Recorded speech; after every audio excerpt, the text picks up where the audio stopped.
Hello दोस्तों, मेरा नाम है गौरव। आज आपके लिए एक इंस्पिरेशनल हिंदी स्टोरी लेकर आया हूँ कि दुविधा में सही निर्णय कैसे लें। दोस्तों, ये कहानी बताने जा रहा हूँ जो इंस्पिरेशन स्टोरी है। दोस्तों, यह एक ऐसी कहानी है जो हमें हमारे विचलित मन को शांत कर सकती है और साथ ही साथ सही राह भी दिखा सकती है। तो दोस्तों, आप भी इस कहानी को बड़े ही ध्यानपूर्वक सुने ताकि आप लोगों को सही रास्ता मिल जाए।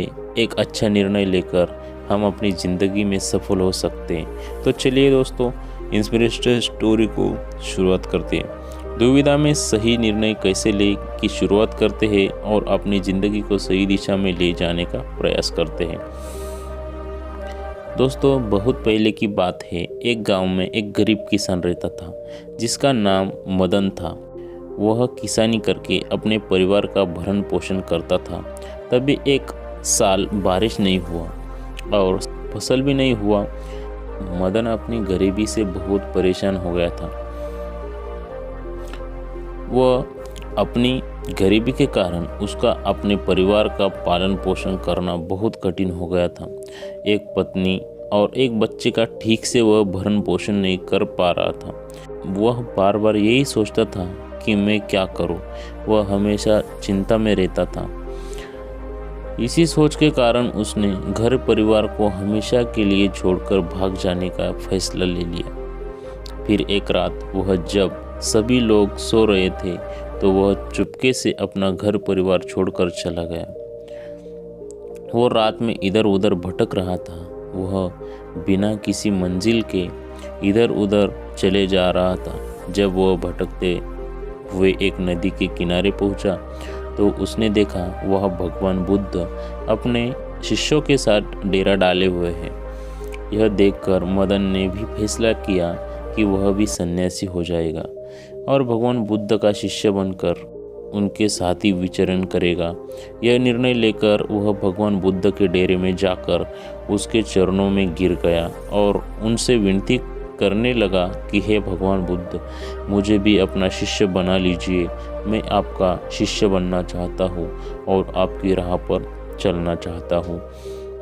भगवान बुद्ध ने मदन पर कृपा करके उसे अपना शिष्य बना लिया। उसके बाद जब भगवान बुद्ध का काफिला आगे बढ़ा तो वह भी उनके साथ ही चल पड़ा। गर्मी का महीना था। भगवान बुद्ध का काफिला बिना रुके भगवान बुद्ध के साथ चलता जा रहा था। जब वह एक जंगल में पहुंचे तो सभी लोग पेड़ के नीचे आराम करने के लिए रुक गए।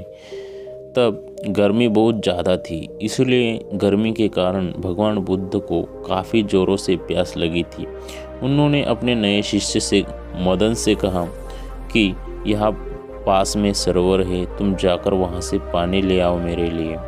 भगवान बुद्ध का आदेश सुनकर वो सरोवर से पानी लेने चल पड़ा। जब वह सरोवर के पास पहुँचा तो उसने देखा कुछ जंगली जानवर सरोवर में उधम मचा रहे हैं।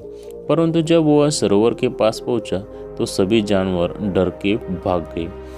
उस शिष्य ने सरोवर के पास जाकर देखा कि सरोवर का पानी जानवरों के उधम मचाने से काफ़ी गंदा हो गया था। सरोवर का कीचड़ और सड़े गले पत्ते बाहर उभर कर आ गए थे। इतना गंदा पानी देखकर वह बिना पानी लिए ही वापस भगवान बुद्ध के पास जा पहुंचा और उनसे बोला, भगवान, उस सरोवर में तो बहुत ही गंदा पानी था, उसे तो पिया नहीं जा सकता। शिष्य की बात सुनकर भगवान बुद्ध तो कुछ देर तक कुछ नहीं बोले। फिर थोड़ी देर बाद कहा, जाओ उसी सरोवर से जाकर पानी ले आओ। भगवान बुद्ध का यह आदेश सुनकर वह शिष्य पानी लेने चल पड़ा, परंतु मन में सोचता जा रहा था कि भगवान बुद्ध इतने गंदे पानी को पिएंगे कैसे। फिर जब वह धीरे धीरे चलते हुए उस सरोवर के पास जैसे ही पहुंचा तो वह देखकर हैरान रह गया कि सरोवर का पानी इतना साफ और स्वच्छ कैसे हो गया है।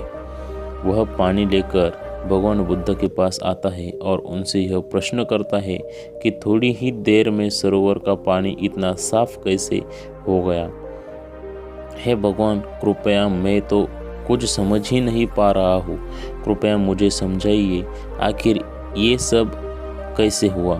तब भगवान बुद्ध ने उसे समझाते हुए कहा कि जब सभी जानवर पानी में उधम मचा रहे थे, तब उस पानी के अंदर का कीचड़ ऊपर आ गया था, लेकिन कुछ समय शांत रहने पर कीचड़ वापस नीचे बैठ गया और पानी फिर से साफ हो गया। इसी प्रकार हमारे मन की भी स्थिति होती है। जीवन की भागदौड़ और कठिनाइयाँ हमारे मन में उथल पुथल पैदा कर देती है और तब हम गलत निर्णय ले लेते हैं। परंतु कोई भी निर्णय लेने से पहले अगर हम अपने चित्त को शांत रखें और धीरजपूर्वक बैठकर सोचें, तो हमारे मन की उथल पुथल भी पानी के कीचड़ की तरह नीचे बैठ जाती है और उस समय हम जो निर्णय लेते हैं वह हमेशा सही ही होता है। इसीलिए बुरे समय में मनुष्य को अपना संयम बनाए रखना चाहिए और संयम कभी नहीं खोना चाहिए। शांति से बैठकर सही गलत का विचार कीजिए, फिर निर्णय लीजिए। भगवान बुद्ध का यह उद्देश्य सुन के समझ में आ जाता है और जब वह शांति से बैठकर सोचता है तो उसे यह आभास हो जाता है कि उसने घर छोड़कर गलत निर्णय लिया था। उसने अपनी गलती का एहसास हो गया उसे अपनी गलती का एहसास हो गया था। फिर वह भगवान बुद्ध से आज्ञा लेकर अपने घर वापस चला जाता है। दोस्तों, ज़्यादातर हमारे डर के कारण और अभी के बारे में ना सोचकर आगे के बारे में सोचकर ही हम परेशान हो जाते हैं कि हमारे साथ आगे क्या होगा।